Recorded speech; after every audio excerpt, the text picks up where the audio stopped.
Welcome. Bonjour. Vous écoutez le podcast Dirty Feet sur les ondes de No More Radio. You're listening to the Dirty Feet podcast on the No More Radio Network. Nous sommes vos animateurs, Et animatrices. We are your hosts, Allison Burns JD Papillon. Et Stéphanie Morin-Robert. Listen in. Écoutez. We're gonna move you.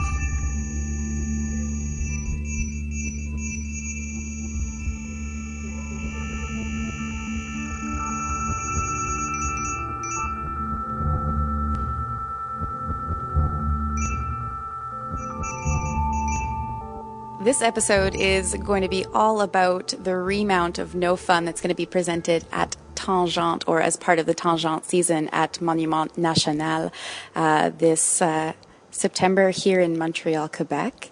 And we're going to be speaking with a whole crew of people that are involved in the production, and a lot of repeat voices are going to be heard. Now, we did actually do an interview about No Fun already when it was being presented for the Montreal Fringe Festival.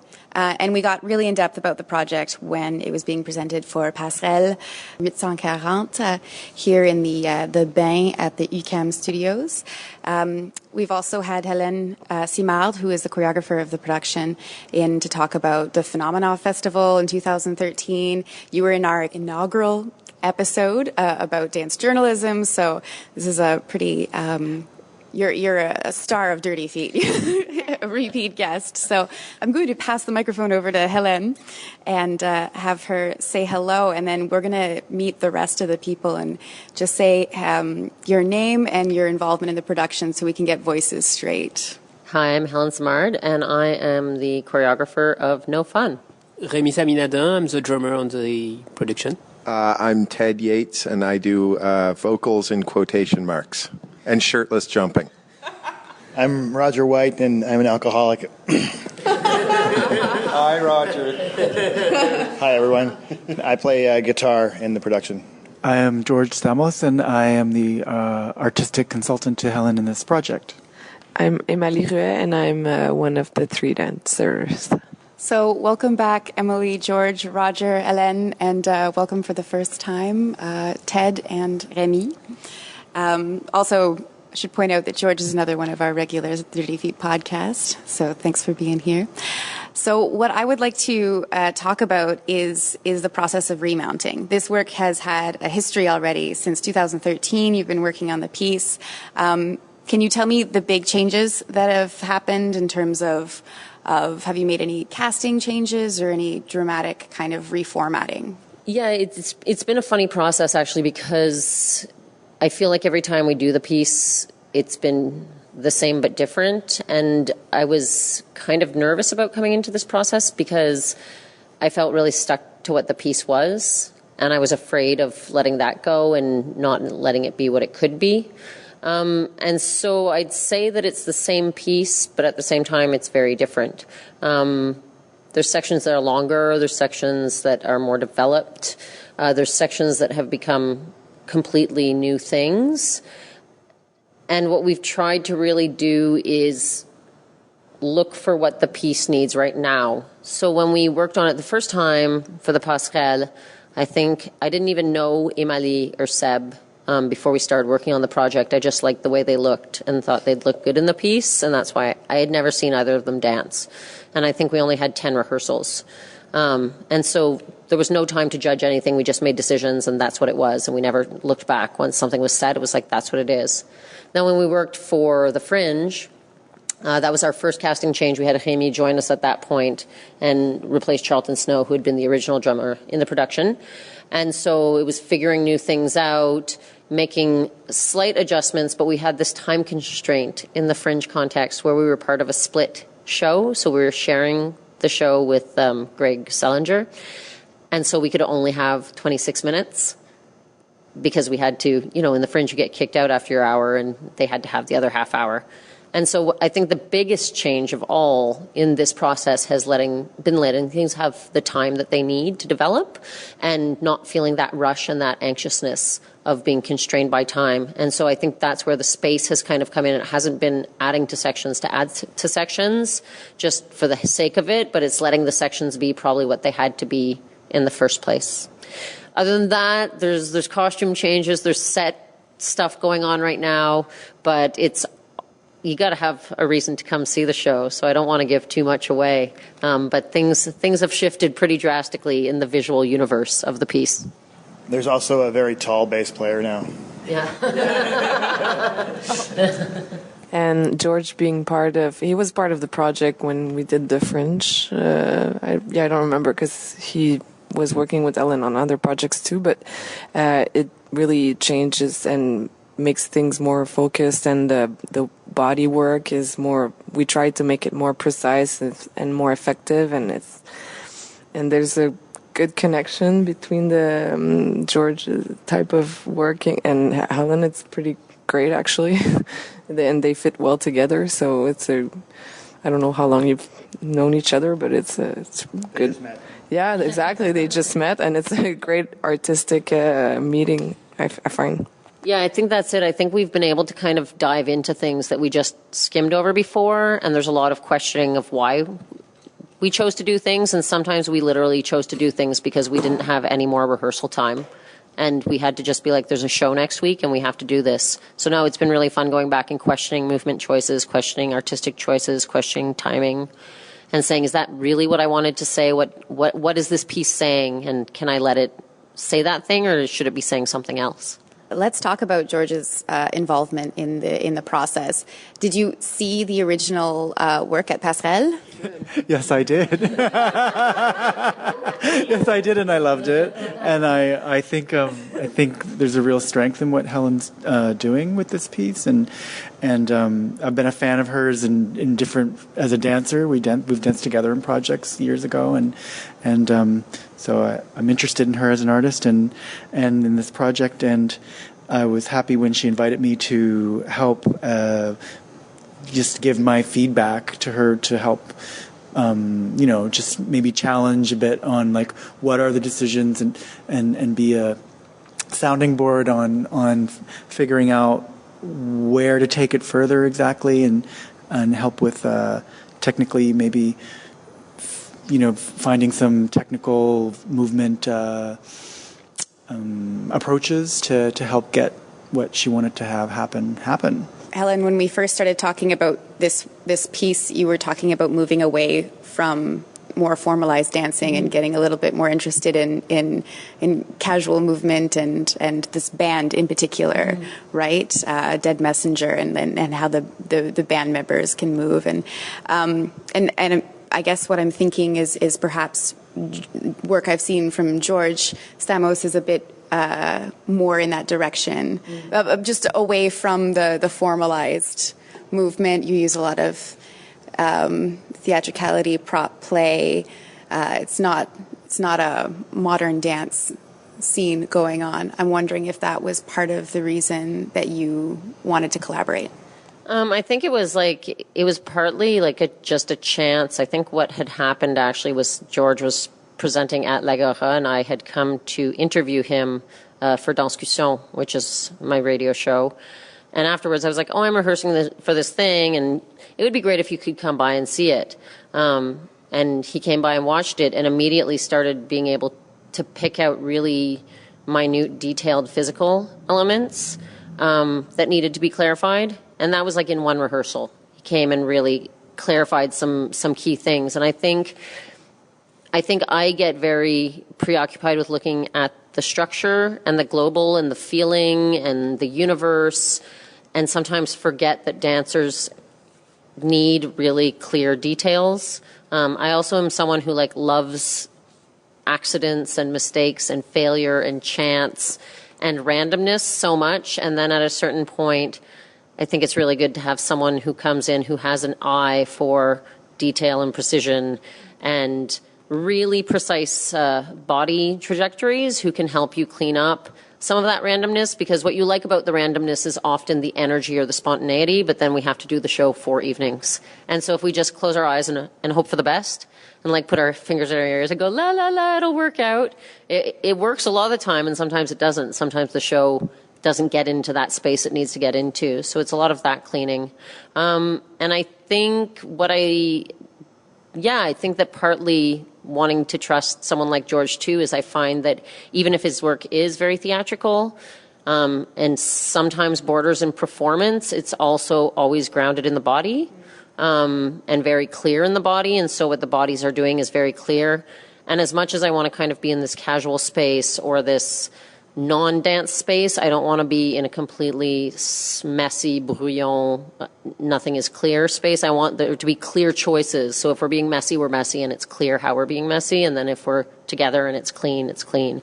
So I think that type of ability to go into the crazy spaces and have it go over the top, but still have it stay grounded in really precise physicality is what makes this is so great for everybody. For the dancers, it's great. I think even for the musicians, it's great sometimes. I think they tend to think about just playing music sometimes and not think about what they look like when they're playing music. So again, having someone who can be like, okay, you do that thing, so can you do it again? Or stop doing that, or do that more, and just really pick those things out. It's super helpful. And I mean, he's a stand-up awesome guy, and we like to make a lot of jokes in this process. So you have to have awesome people who like to make jokes too, and who are fun, basically. Just having the pleasure of witnessing a little bit of your rehearsal, there's definitely symbiosis happening here, and it was beautiful how casually the performers went from discussing what they were going to do into just doing it. And there's definitely like an efficiency here in the group that you've put together, and in the comfort and the trust. So that's very cool. I'm wondering, Cher musicians, what have you come out further and done more than previous presentations of the work? I saw the piece at the 2014 Fringe Festival where you won the Creativity Award, the Mainline's Creativity Award. After having done that, now working on the piece further, are you having more fun moving around? No fun. More fun with no fun. We're not having any fun at all. There's no fun allowed. It's a serious business. It's very serious. I think things have changed musically for sure. On the one sense, when we first did it, as Helen mentioned, we had a different drummer, Charlton Snow, who couldn't do it the last time, so Remy stepped in. And then in the end has basically retired from music, so isn't doing that or our band anymore. But Remy got to come back, and I think the first time when Remy was here, it was really like, do what Charlton did. And I think this time we're kind of expanding it, and he's able to take it a bit, I think, and make it his own a bit more. And then there are a couple sections, as Helen was mentioning, I don't want to give too much away, that have changed. So there is going to be some difference in the musicality. Also, we have a very tall bass player, which changes things. Have to mention how tall. He's incredibly tall. You have to emphasize. He won't be able to hear because he's so tall. I mean, I think it's too that Roger and Ted and Remy. Well, we know Remy because we all participated in Body Slam, which was an improv collective, and so I think the work that you guys did together in Body Slam and the work that we did in Body Slam, I think helped us to be able to come into this space and have a way of working together. And I can see some of that influence of kind of the improv, space, music, universe, cosmos touching, that's a bit open, a bit vaster, coming into some of the musical changes we've made, where there's these kind of really nice moments that are very energetic and building a lot of tension. It's not just songs anymore. I feel like it's really settled into being a soundscape, a live soundscape that's being created that really creates a particular universe. And I think too, what's fun is because we've all worked together long enough now as a group, and the performers knowing each other in different contexts, that everyone feels like they're just a performer. I don't feel like there's a a hierarchy or division between musicians and dancers. There's definitely times that I have to work on things with the dancers, or there's definitely times where the musicians have to work together to figure things out. But there's no division. It's not a space where we say, you guys just do that and we do this. They're really all getting involved, and they come out of their musical roles sometimes into more theatrical roles, and even do some movement work so that we've developed. So it's, I would say it's more interdisciplinary than multidisciplinary, maybe. We have a mix of things becoming something new instead of a bunch of people just doing their discipline at the same time. I'm coming from a physical perspective, but I imagine everyone has had other projects since the beginning of this one. And I know for a fact, Helen and Emily, you've had other works. Is there anything that you've identified that you've taken from other experiences that have shaped this one? Like going off, I'm also thinking about like 21 Angus Young, and like that exploration that also involved musicians and a lot of dancers for you, Helen. Did that teach you something about this work?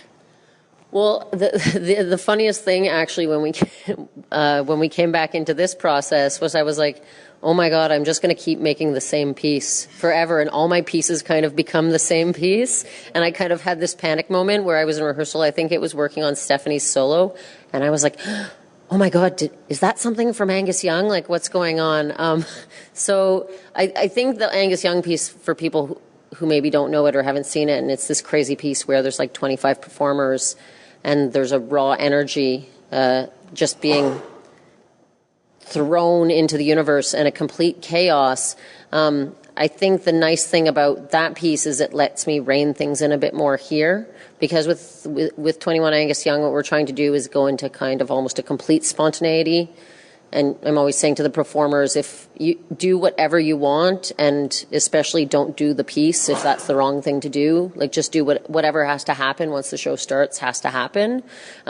So in this piece, I think there's something that's a lot more, to use the word, written, maybe, a bit more clarified, a bit more crystallized. But I think I had to pass through that path of going into a complete chaos in order to get this piece to come out and become something that's a lot more concrete and a lot more clear.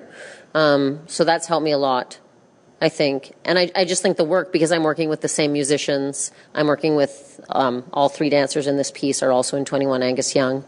And so it just let us build our relationship as well and get more comfortable with each other. And I think that's so important I can't stress enough with this project that if I didn't have the team I have, it would not be possible, because they are just so generous and so involved. And so I love you guys. You're amazing. No, but really to have people who are just willing to try anything and willing to make drastic changes to a show a week before, and that nobody's panicking, nobody's freaking out, nobody's saying, no, I can't do that. I think we have a lot of respect for each other as artists, and I really think we have a great working environment. And I think that's come from all the work that we've done together over the past 2 years now, 3 years as well. How about anybody else? Any experiences anything you've done on the outside world that makes you better here? Rémi? We can talk about Body Slam, the work we did. For musicians, it's hard to work with dancers, but this piece is not only music for dancers, it's also dancers for musicians. And Body Slam bring to me a lot of things, and I can... You will see in the show, like, don't care about how you look like, or, yeah, that's it. I'm only in it for the money. I hope to be able to afford a cup of coffee one day. Your coffee's in the mail. It's a glamorous profession. Yeah. I would just kind of build off of what Remy was saying. Well, actually, you know what? I think that everything that I do bleeds into other things, even if they have nothing to do with each other. Like, I find the more projects that I'm doing, then the more creative I'll be. You know, like if like we're in a band called Dead Messenger. If I do this, it helps me. It helps me go home and write songs. And if I write songs, it helps me come and do this. And if I do Body Slam, it helps me. You know, it's just kind of, it all feeds each other.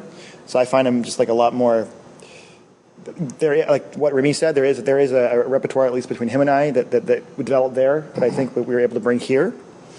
And obviously with Alex, who's our bass player, and with Ted, it's the same. But I find the more kind of creative and the more inspired that I feel, and I think I feel certainly really inspired by this project. It bleeds into everything else, regardless of whether I'm not going to Dead Messenger and writing songs about no fun, but like it's not like. Yeah, but right. yeah, well, except for all those songs I wrote. Anybody else? Ben, dans les autres, j'ai dansé pour j'ai dansé pour d'autres bands de musique aussi, où j'ai fait des projets où il y avait des bands live, puis je me suis toujours comme questionné, la place du danseur avec le band, puis c'est le genre de projet No Fun qui m'a amené, ça vient pas de spécifiquement ce projet-là, mais en ayant vu dans le passé de la danse avec de la musique live, j'ai toujours eu ce questionnement-là. Est-ce que la danse c'est juste pour une mise en valeur ou puis en participant dans différents projets, c'est comme d'essayer de trouver comment la danse ça devient un des musiciens ou un des chanteurs ou en fait c'est le danseur qui est sur la scène puis qui a une place équivalente avec tous les autres musiciens. Puis dans le contexte de No Fun, l'espace est comme presque idéal pour permettre à la danse de s'exprimer. Donc, en tout cas, moi, c'est des réflexions à ce niveau-là que j'ai eu, surtout une performance qui c'est pas de la danse contemporaine, c'est pas un show de musique, c'est un hybride.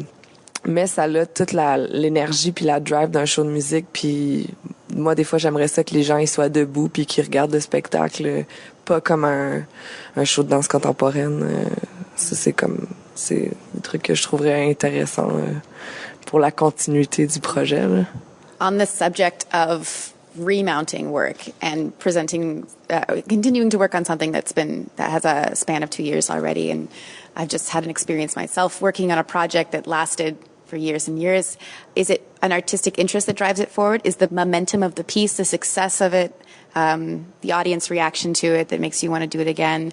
Or is it something that just kind of gets away from you and all of a sudden you're being programmed and you run with it? What is it that makes you choose to continue working on a piece? I mean, I definitely think at this point that with this piece is that I finally feel like it's maybe the piece I wanted to make, and it took that long, and it took that much work, and it took that many tries, and I really believe in the importance of audience in a creative process. I don't think you can know if your show works or not until you do it in front of people, and you have to do it in front of people several times before you know if it works or not. And because I know what I think works, but at the end of the day, when they're performing, it doesn't belong to me at all. It belongs to the performers and it belongs to the audience. And so all of my intentions and thoughts and all the things I thought were horribly clever might not work. And then the things that I didn't even think about start coming out of the work. And so I think that the importance of continuing, the real importance of continuing was that I hadn't gotten there yet. I hadn't made the piece I wanted to make. And I hadn't because I didn't even know what I wanted to make because I didn't know what the piece was. And so I've kind of had to let it breathe and become something. And I think it's a really weird thing about dance because I'd go see the same band over and over again if I like them and watch them play songs that they wrote. Like we just saw AC/DC and they were playing songs that they wrote in the 1970s. And it was amazing, right? But in dance, there's kind of this idea and this system of rewarding when people have to make a new show like every year, every 2 years, and you have to make something new. And people say, oh, well, you did that last year. Oh, blah, blah, blah. But it's like, well, if it's your work and if it's good work, why couldn't you tour the same show for 6 years? And if you love a show, why couldn't you see it again? And why couldn't the show change? And I guess that's the way I work. I guess it's not how everyone works. Some people, the show, once it's finished, it's finished. But I think the show has its own life, and once the show is done doing what it has to do, it'll end. And I mean, it's hard, it's hard to keep working on the same project because of the way funding systems are set up, basically, where you have to either be doing new research or you have to have a production. But then getting money for a remount of a production is difficult. So I think often shows I think we have a system of creation that's based on always making something new because the system gives you money to do that. And maybe some shows need more time to become what they need to be. And maybe we should all be thinking about producing things that take a bit more time to produce, and maybe we'd have more awesome shows to go see that are really well researched and well developed. Maybe. Or maybe it would just be really boring. Who knows? Because we just get sick of seeing the same show every year. So I don't know. Yeah, I would just add that, like, from a musical standpoint, and obviously, like, Helen and I have been collaborating for a while.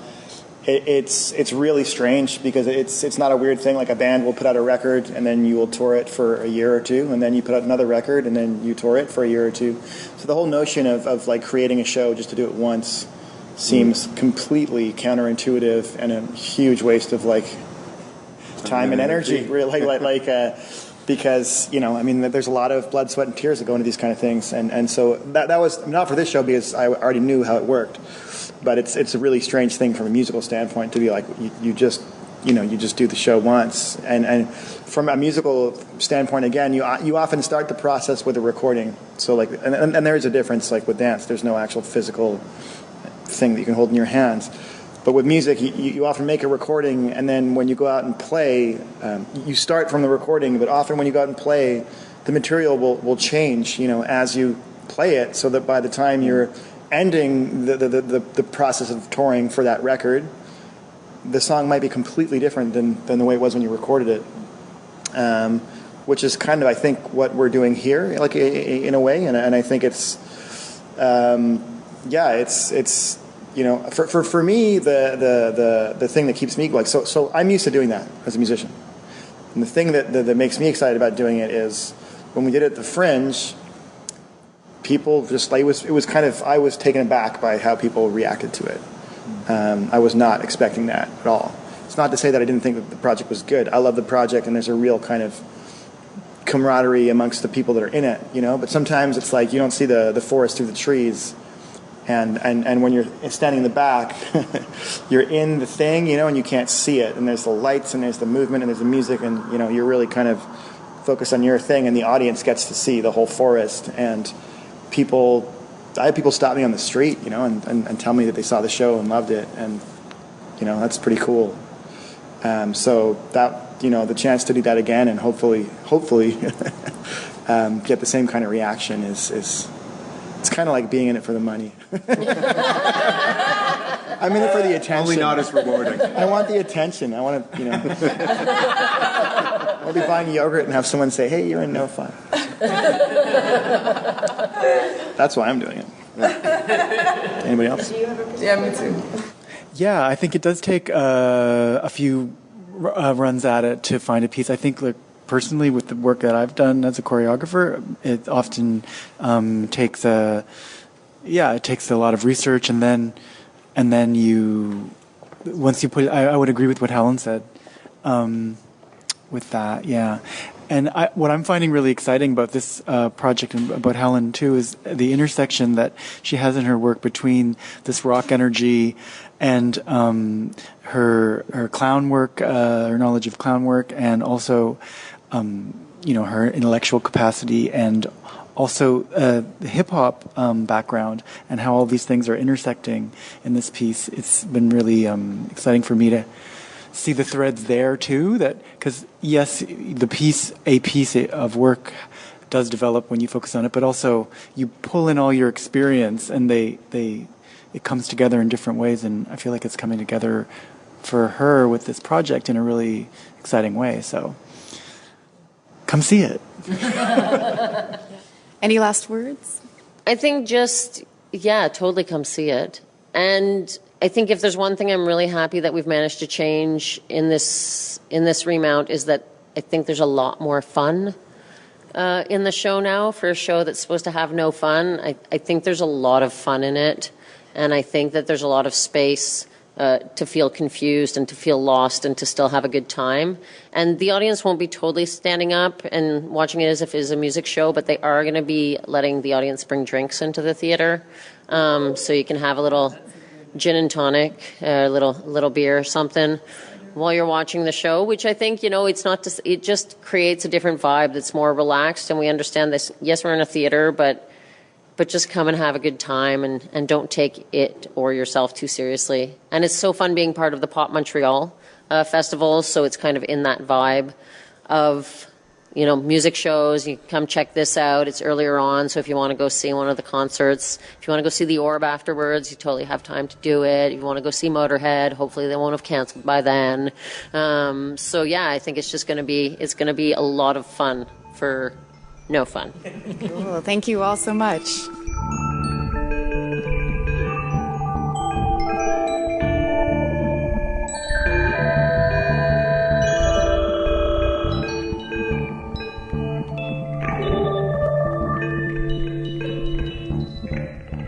The Dirty Feet podcast is produced and hosted by Produit et animé par Allison Burns, JD Papillon, et Stéphanie Morin-Robert. We have Mainline Theatre, Montreal Improv Theatre, and Paula Flalo to thank. Merci pour le soutien. Vous pouvez visiter notre site web, écouter les derniers épisodes, lire notre blog, nous aimer sur Facebook et nous suivre sur Twitter. You can visit our website, listen to past episodes, read our blog, like us on Facebook, and follow us on Twitter. Show us some love and help us spread the word. Montrez-nous un peu d'amour et aidez-nous à passer le mot.